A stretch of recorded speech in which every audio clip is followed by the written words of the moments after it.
네, 반갑습니다. 마르스 김동석의 리얼 주식입니다. 오늘 마르스 김동석의 리얼 주식은 한국 증시 대폭락 이것 조심하세요. 오늘 하락세가 좀 더 크게 나왔습니다. 그래도 다행인 건 야간 선물에서 반등세가 좀 나와주고 있다는 부분이고요. 이틀 동안에 많은 분들 계좌가 크게 하락하지 않았나 생각을 합니다. 그래서 최근에 항상 강조드렸던 손절가가 왜 중요했는가, 왜 어느 구간을 이탈하면은 뒤도 없이 그냥 팔아버리는 게 맞았는가, 이런 고민을 좀 하게 될 겁니다. 그래서 지금 많이 힘들 거 알고 있고, 그래서 지금 시장에 대해서 좀 객관적으로 바라보고, 그 다음에 지금 시장이 어떤 상황인지를 명확하게 확인하고, 그 다음에 대응하는 방향까지 같이 정리해보면 좋을 것 같아서 준비했고요. 그래서 어떤 걸 우리가 조심해야 되고 어떤 거를 알고 있어야 되는지 오늘 꼭 집중해서 알아가시면 좋을 것 같습니다. 그 다음에 최근에 댓글로 많은 분들이 좀 힘들다, 어렵다 하시는 분들 댓글로 다 확인했습니다. 제가 다 마음이 아픈 상황이고 다 알고 있습니다. 그래서 우리 한번 이 어려운 시장 같이 헤쳐나가 보도록 하겠고요. 여러분들이 댓글로 응원해 주시는 거 다 보고 있으니까 그 하나하나 덕분에 제가 힘을 얻어서 영상을 찍고 있다라는 거 알아두시면 좋을 것 같고요. 제가 감사한 마음에 최근에 이슈가 되고 있는 엔비디아, 현대차, 로봇 자율주행, 저희가 시장 전망 관련주 자료집 정리한 저희가 이 무료로 나눠드리고 있습니다. 그래서 이 자료집 받고 싶다 하시면 영상 끝까지 꼭 시청하시고 오늘 영상 시작하겠습니다. 일단은 제일 중요한 거는 거래대금, 일단 쏠린 곳 먼저 보겠는데 오늘은 대부분 하락 거래대금이라고 보시면 될 것 같아요. 그래서 거래대금 상위고요. 최근에 거래대금 상위에 항상 똑같죠. 삼성전자, SK하이닉스, 현대차인데 여기는 사실 상승이 아니라 이제 하락 거래대금이 강했다라고 보시면 됩니다. 근데 그나마 다행인 건 반등을 조금 했다라는 거예요. 다 윗꼬리를 달고 조금 올렸다라고 보시면 됩니다. 막판에 코스피가 마이너스 12%까지 급락을 다시 하면서 분위기가 안 좋았는데 지금 야간 선물에서 좀 반등세를 이어가면서 그래도 윗꼬리를 달고 올라오고 있다라는 거 생각하면 되고요. 전체적으로 이제 이번 이란 전쟁에 대한 리스크를 받았고 거기에 추가적으로 이 원가 상승에 대한 리스크가 영향을 주다 보니까 하락세가 좀 두드러졌다. 그럼에도 너무 큰 하락이 이어졌습니다. 그러니까 우리가 사실 이거를 이성적으로 이해할 수가 없는 수준의 하락세가 이어졌다 보시면 됩니다. 이것도 제가 좀 이따가 다뤄드릴 거예요. 그 다음에 코스피 지수인데 오늘 12.4%가 빠졌습니다. 이것만 봐도 오늘 코스피가 얼마나 많이 빠졌나. 제가 비교 항상 하는 게 9.11 테러랑 같은 수준으로 급락을 했더라. 실제 미국에서 테러가 났을 때랑 같은 수준으로 국내 증시가 지금 급락을 한 겁니다. 왜냐하면 9.11 테러 났을 때 대한민국에서 증시가 12%가 빠졌거든요. 그 다음에 하나 시스템, 이제 방산인데도 불구하고 오늘 크게 하락을 했습니다. 방산인데도 왜 하락을 했느냐라고 물어본다고 한다면 전쟁이 지속됨에도 불구하고 사실 국내에서는 이 시장이 밀리다 보니까 그것마저도 밀어버렸다. 그 다음에 코덱스 레버리지, 이거는 코스피 2배 ETF라 보시면 될 것 같은데 12.4%의 2배니까 24%까지 하락이 나와줬습니다. 여러분들 아셔야 되는 거는 이 레버리지 같은 경우에는 상한가 하한가가 30%가 아닙니다. 그걸 훨씬 넘어간다. 그래서 마이너스 30%를 가도 안 멈추고 더 빠집니다. 그 다음에 하나 에어로스페이스, 이거 우주항공인데 그리고 방산인데 하락세 강했죠. 그래서 오늘은 방산이라 하더라도 전체적으로 빠지는, 그럼에도 불구하고 못 버티는 모습을 보여줬습니다. 중요한 건 미국에서도 이제 방산 ETF가 빠졌어요. 그래서 아마 국내에서도 좀 힘을 못 낸 게 아닌가 생각도 들고요. 그다음에 SOL, 이제 최근에 이 유가 관련해서 수혜를 받고 올라갔던 기업인데 시장 따라 급락을 했고요. LIG 넥스원, 그나마 방산 기업 중에 하락세가 안 나온 거의 보합권이라고 봐야 됩니다. 사실 오늘 시장에서 LIG 넥스원은 거의 상한가라고 봐야 돼요. 이 정도면. 그리고 선물 인버스 한 230원 하던 게 340원까지 올라왔습니다. 증시가 이제 마이너스 11% 빠졌으니까 당연히 인버스는 곱하기 2x니까 24% 상승이 나왔다라고 보시면 되고요. 한미반도체도 오늘 반도체 기업들이 좀 강한 편이었거든요. 근데 그 중에서 한미반도체가 그나마 좀 덜 빠졌다라고 보시면 되고 아마 음봉이 아니라 양봉이다라고 보시면 됩니다. 그리고 이제 코스닥 150 레버리지입니다. 이거는 코스닥의 2배수 ETF인데 지금 27% 하락을 했습니다. 그러니까 한 뭐 14% 13% 하락을 했다는 얘기겠죠. 그다음 두산 에너빌리티 원전 하락, 그다음에 코스닥 150이 14.7%, 그다음에 타이거 반도체 탑10 마이너스 11%. 그래서 오늘 사실 오른 기업이라고 한다면 인버스밖에 없고요. 다 지금 마이너스다라고 보시면 돼요. 제가 이거를 언제 이런 모습 봤냐면 2020년도에 한번 제가 본 적이 있어요. 이런 흐름을. 왜냐면 서킷 브레이커가 걸리고 정말 좀 절망적인 하락세가 나와줬다라고 볼 수 있는 상태거든요. 그래서 지금부터 좀 객관적으로 하나하나 볼 겁니다. 그냥 오늘은 누가 팔았는가? 일단 매수입니다. 오늘 매수 삼성전자 우선주의 외국인 3천억 들어왔지만 중요한 돈은 아닙니다. 그리고 기관 오늘 SK하이닉스 4천억, 코덱스 3천억 들어왔는데 엄청나게 많이 산 건 아닙니다만 SK하이닉스에 그래도 기관의 매수세가 일부 들어왔다. 개인입니다. 오늘 개인은 코스닥 레버리지에 돈을 많이 태웠습니다. 그러니까 지금 이제 앞으로 오를 게 코스닥이라고 생각했는지 개인들은 코스닥에 돈을 많이 태웠고요. 그 다음에 이제 코덱스, 코스피 2배수의 돈을 태웠습니다. 하락이 중요하겠죠. 그러니까 매도를 누가 했느냐. 그래서 매도를 보면은 외국인이 6,900억, SK하이닉스에 5,200억. 사실 얼마 하지도 않았어요. 그래서 외국인이 이제 삼성전자 털만큼 털었나? 뭐 이런 생각이 드는 정도예요. 왜냐면 지금까지 한 정말 수십조를 털었거든요. 매일매일 털었잖아요. 저랑 같이 매일 체크했잖아요. 대체 외국인이 왜 이렇게 삼성전자를 매일 2조씩 막 3조씩 털고 있는가? 이러려고 턴 게 아닌가라고 생각이 들 정도로 상당히 괘씸하네요. 기관은 오늘 코스닥 150 레버리지를 한 6,800억 털었고요. 그 다음에 코덱스 레버리지 코스피의 2배수 4천억 정도 털었습니다. 개인들은 사실 뭐 대단히 판 건 없어요. 그래서 오늘은 사지도 팔지도 않았습니다. 대단한 물량이 나오지도 않았어요. 그러다 보니까 오늘 조금 괴이한 급락이다. 누가 주체를 가지고 매도한 것도 아니고 누가 주체를 가지고 던진 것도 아니고 뭔가 애매한 분위기 속에 있는 상태죠. 그렇더라도 우리는 체크를 해야 된다라고 보시면 됩니다. 그래서 오늘 이제 국내외 주요 증시 하락률입니다. 이제 중국이랑 대만, 일본, 그다음에 미국 지수, 그다음에 코스피, 코스닥. 그래서 아시아 증시랑 미국 지수를 체크를 한 건데 보시면 중국이 0.98 별로 안 빠졌죠. 대만이 4.35 그러니까 종가 기준일 거예요. 일본도 한 4%까지는 빠졌거든요. 종가상 마이너스 3.6 그래서 3.6, 4.3도 진짜 많이 빠진 거예요. 아시아 증시가 이번에 이란에 혹시 이제 호르무즈 해협을 통해서 유가나 가스 조달을 못 받으면 어떡하지? 뭐 이런 걱정이 든 거죠.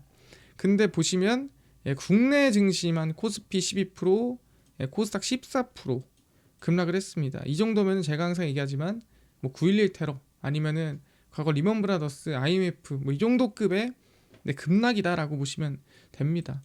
상당히 임팩트 있는 상황인데 과연 이 하락을 우리가 어떻게 받아들여야 될까라는 생각이 들어요. 다른 나라보다도 좀 심하게 빠진 거 알겠다. 뭐 우리나라에 뭔가 문제가 있나 보다. 근데 그 빠진 거에 대해서 우리가 판단 어떻게 해야 되냐 좀 확인해 보면 일단 코스피 코스닥이 오늘 서킷 브레이커 걸렸습니다. 이게 뭐냐면은 한국거래소가 오전 11시 19분에 코스피 코스닥에 서킷 브레이커가 발동이 됐고요. 서킷 브레이커는 지수가 전 거래일 종가 대비 8% 이상 폭락한 상태가 1분 이상 지속되면 발동이 되는데 이게 1단계고요. 2단계도 있습니다. 더 크게 빠지면 2단계에 걸리게 되고 그래서 유가증권 시장에서 서킷 브레이커가 발동된 것은 2024년 8월 5일 이때가 이제 우리가 일본 엔케리 트레이드 청산이라고 해가지고 갑자기 어느 날 급락세가 나왔던 적이 있는데 그때 삼성전자도 급락하고 했던 시기가 이때입니다. 그래서 그 이후 약 19개월 만에 서킷 브레이커 걸렸고요. 역대 7번째다라고 보시면 될 것 같아요. 그러니까 인생에 자주 볼 수 없는 상황입니다. 근데 이제 2020년에 한 번 있었고요. 2024년에 한 번 있었고 그 다음에 2026년에 한 번 있었던 거다라고 보시면 될 것 같아요. 그래서 사실 이 서킷이 보기 어려운데 최근 2020년 넘어서만 지금 3번이나 봤습니다. 물론 이것도 한 6, 7년 만에 3번이 나온 거라서 그래서 이번에 7번째로 확인을 했습니다. 그래서 코스닥 시장 서킷 브레이커 발동은 이번이 역대 11번째다 보시면 될 것 같아요. 그러니까 변동성이 더 크니까 더 많이 생긴다라고 보시면 될 것 같은데, 중요한 건 뭐냐, 이 서킷이 걸렸냐 안 걸렸냐가 중요한 게 아니라 이번에 나온 하락세가 과연 더 하락을 할까? 아니면은 이제 슬슬 바닥을 잡을까? 어느 정도 빠진 건가에 대한 고민이 든다라는 거죠. 그래서 그거에 대해서 좀 정리를 해보면, 코스피 증시 최대 하락폭 평균을 한번 내봤고요. 코스피 증시 최대 하락폭에 대한 중간값을 한번 내봤습니다. 그래서 전체 기간 코스피 증시 정말 이 전체 기간 통틀어서 최대 하락폭이 얼마냐 하니까 평균적으로 마이너스 한 21.52%가 나옵니다. 그러니까 최대 하락폭이라는 거는 1년 하락폭이 최고점 대비 급락세가 어디까지 이어졌느냐, 그게 평균 마이너스 21%더라 얘기를 하는 거고요. 중앙값, 이거는 쭉 나열을 해요. 1등부터 꼴등까지 나열을 한 다음에 거기에 있는 중간값이 얼마냐, 그게 17.33%였습니다. 그래서 평균은 21%, 중간값은 17%다 생각하면 되고요. 그래서 1997년이나 98년 이때는 IMF죠. 그다음에 2008년도 이때 이제 우리가 흔히 알고 있는 리먼 브라더스, 2020년도 이 대형 위기를 제외하면 평균 최대 하락폭은 18.15% 수준입니다. 그러니까 이때가 마이너스 한 50%씩 때렸거든요. 1997년, 2000년, 2008년은 마이너스 50% 수준으로 IMF 외환위기, 금융위기 수준으로 거의 급락을 때렸습니다. 그러다 보니까 사실 이때를 제외하면은 평균이 오히려 줄어서, 왜냐하면 이때가 이제 하도 평균을 내려놓으니까, 그래서 한 18.15%로 오히려 올라온다라고 보시면 될 것 같아요. 그래서 만약에 우리가 코스피에 항상 투자를 한다 그러면은 매년 상수가 얼마냐, 매년 하락이 나오거나 갑자기 뭐 이유 불문 급락이 나온다 한다면 적어도 한 17, 18, 많게는 21% 정도는 매년 급락이 나왔다, 고점 대비해서.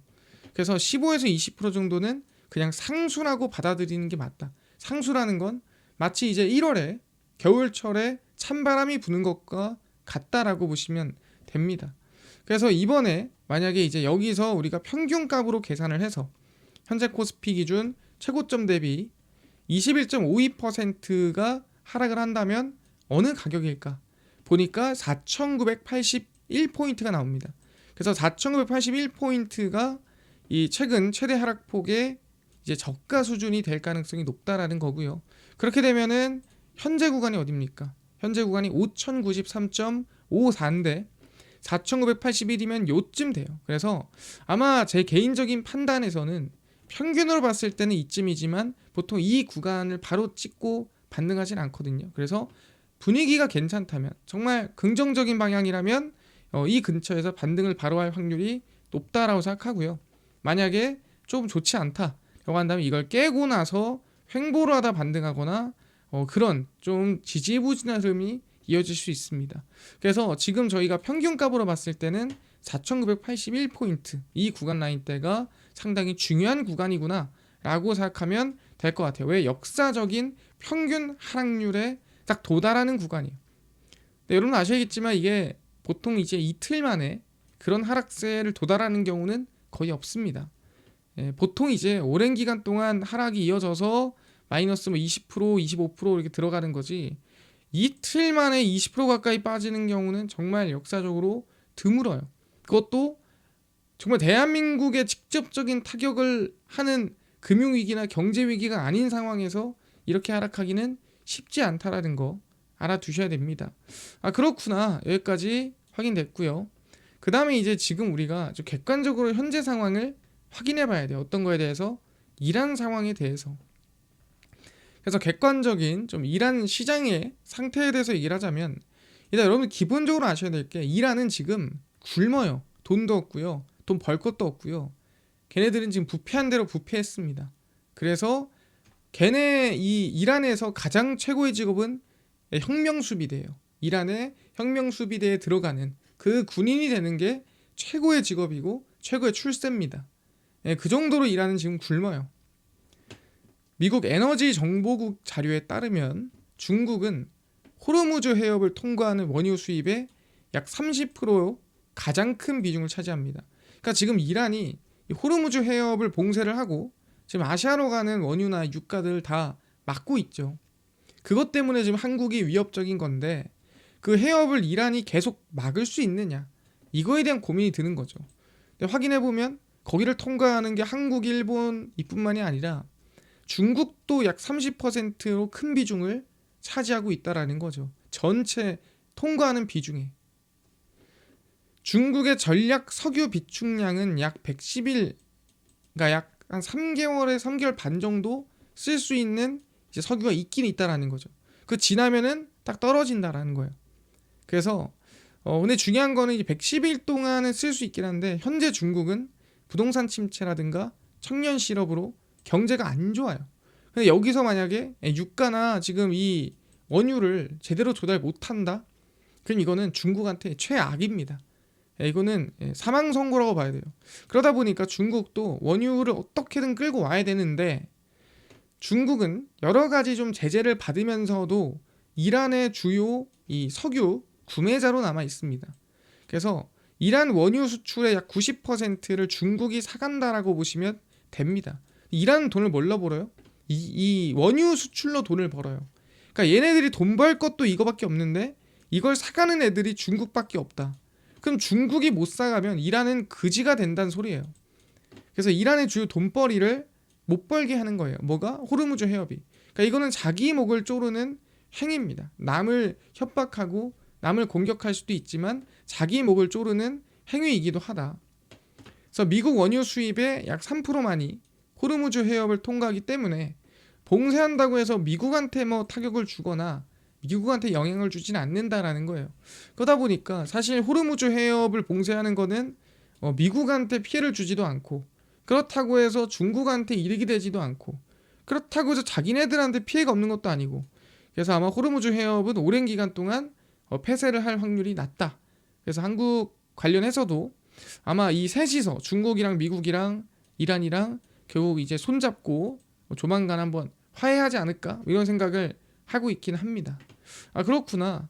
그래서 일단은 우리가 지금 현재 상황까지는 알아놨고요. 그래서 현재 최악의 상황이지만 그래도 희망이 없는 건 아니다. 이걸 확인했습니다.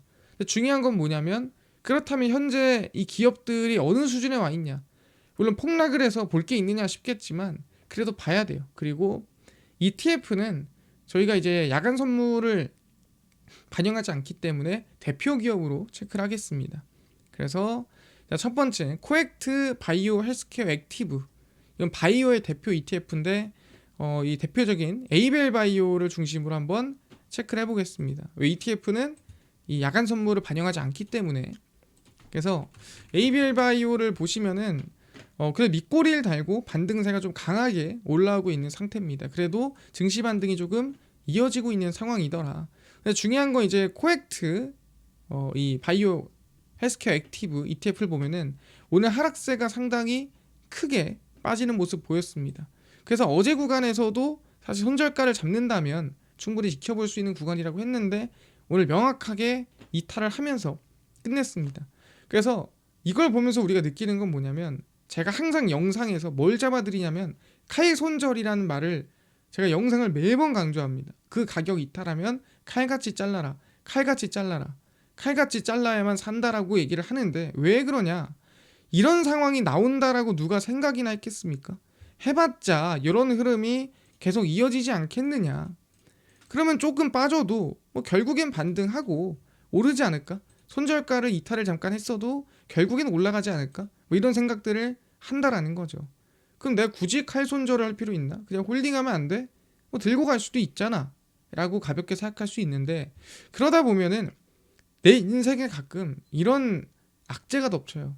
그럼 이럴 때는 내가 손절할 가격이 왔는데 하루만 더 지켜봐 하다가 이런 일이 생기면은 손이 더 안 나가요.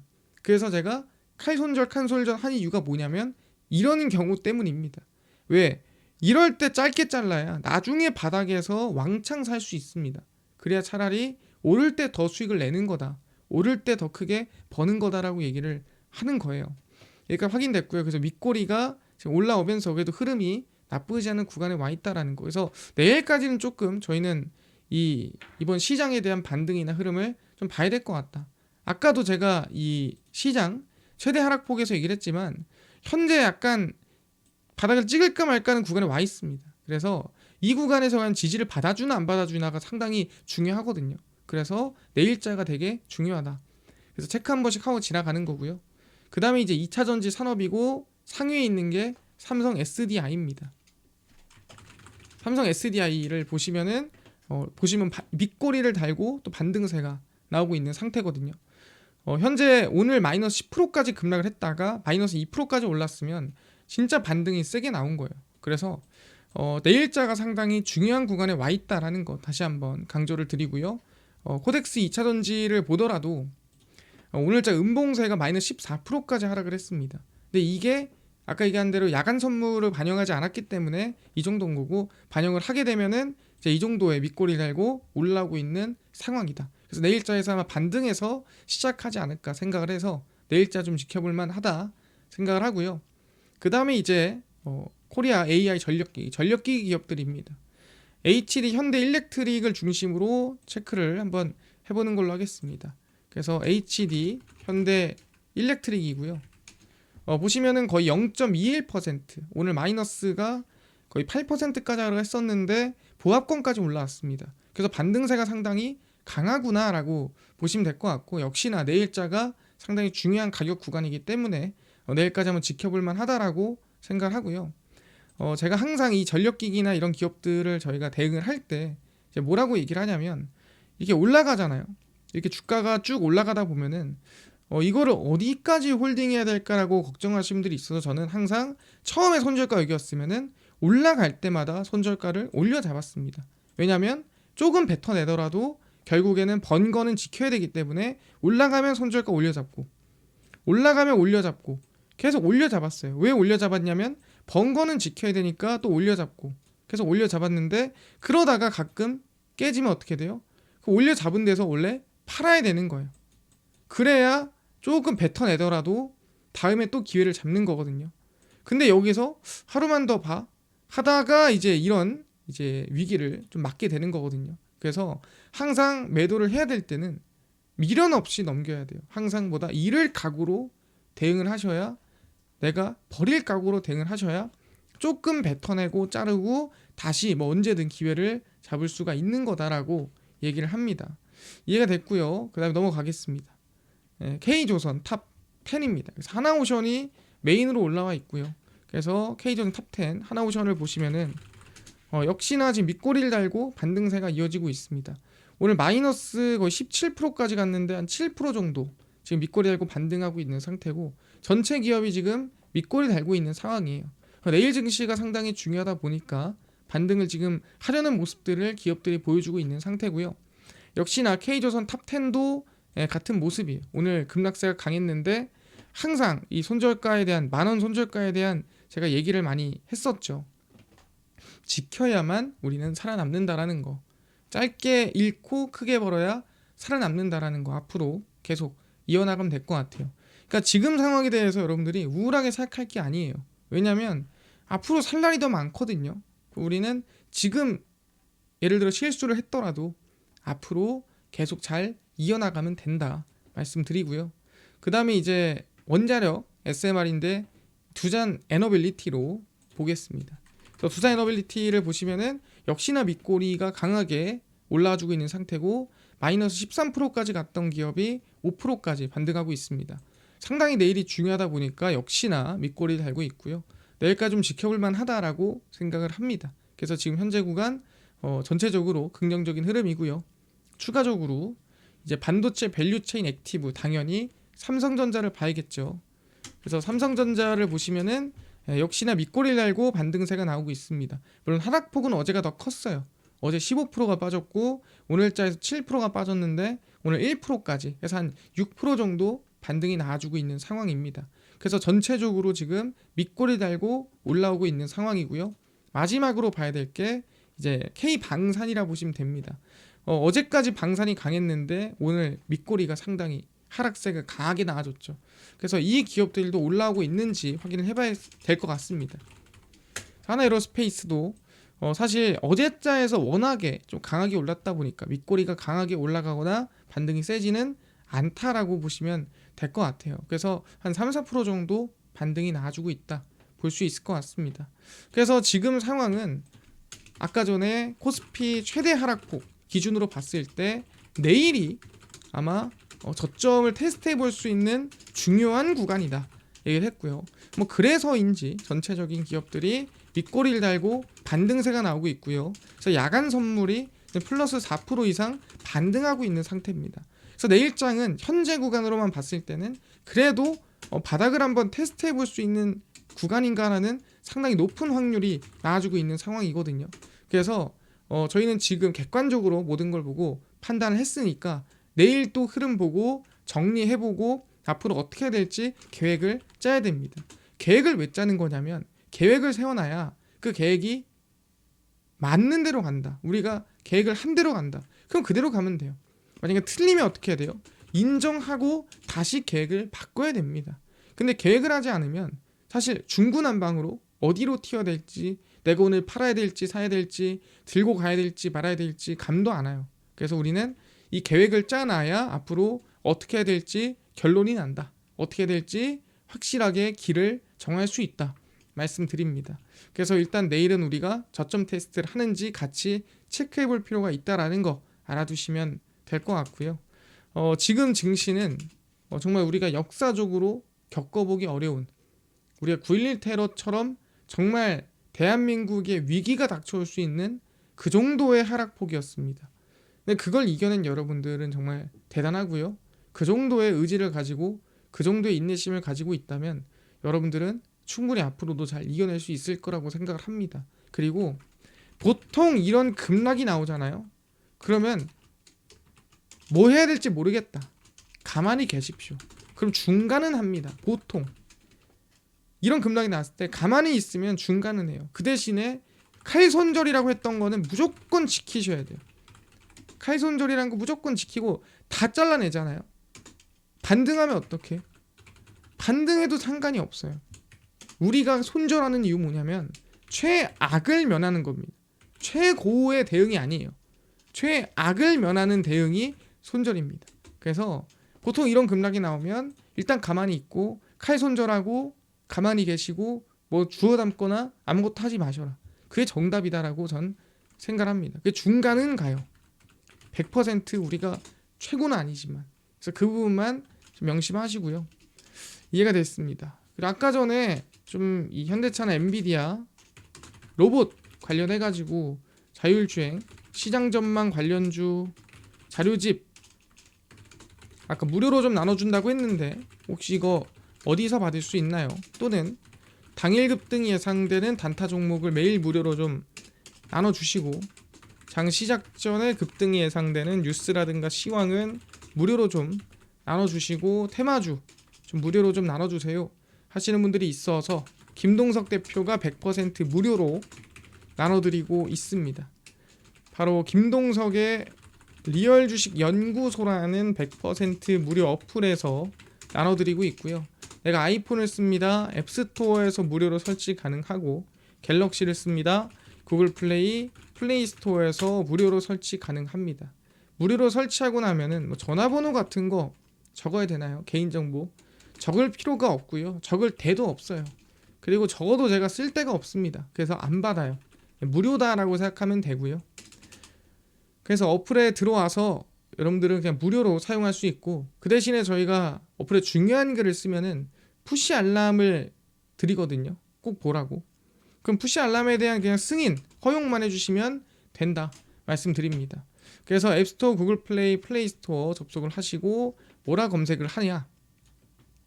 김동석의 리얼 주식 연구소라 검색하시면 어플이 화면에 뜨게 되고요. 100% 무료로 설치가 가능합니다. 그래서 설치를 하고 나면은 아까 얘기한 대로 허용하시겠냐 뜨거든요. 그 허용 다 눌러주셔야 푸시 알람이 간다. 중요한 글을 볼 수 있다 말씀을 드립니다. 그래서 어플 무료로 다운로드 받고 나면은 이렇게 뜨게 되고요. 이제 당일 리얼 추천주가 당일 급등 예상 종목을 무료로 알려드리고 급비 분석이 장 시작 전 시황 급비 자료가 테마주 저희 무료로 나눠드리고 있습니다.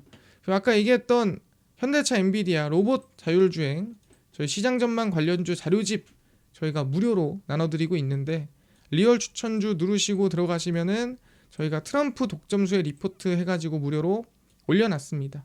그래서 이거 누르고 들어오시면은 맨 밑에 저희가 로봇 자율주행 2026년 자료집 저희가 현대차 엔비디아 올려놨고요. 2025년 자료집 하반기 그 다음에 AI 소프트웨어 반도체 테슬라 전부 다 무료로 나눠드립니다. 그래서 믿져야 본전이니까 꼭 전부 받아가시고요. 뿐만 아니라 저희가 이제 매일매일 좀 3월 4일 그 다음에 3월 3일 해서 무료 추천주를 드리고 있는데 당연히 최근 3월 3일과 그 다음에 3월 4일은 추천주를 주지 않고 매매하지 말라 그랬습니다. 왜냐하면 시장의 변동성이 너무 심하고 무섭기 때문에 오히려 지켜보는 게 답이다라고 생각을 했어요. 그리고 급비 분석은 장 시작 전 시황입니다. 해외 증시부터 국내 이슈까지 장전에 저희가 다 무료로 정리를 해드리고요. 급비 자료는 당일 있었던 이슈 관련주 저희가 장마감하고 매일매일 무료로 정리를 해드립니다.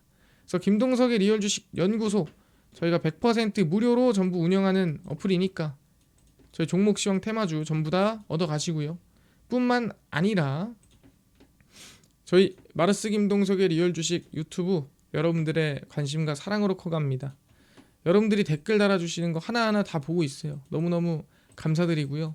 댓글 꼭 한 줄이라도 달아주시고 유튜브 구독 그 다음에 영상 좋아요 부탁드리면서 오늘 영상 여기서 마치고 다음번에 더 좋은 영상으로 찾아뵙도록 하겠습니다. 감사합니다.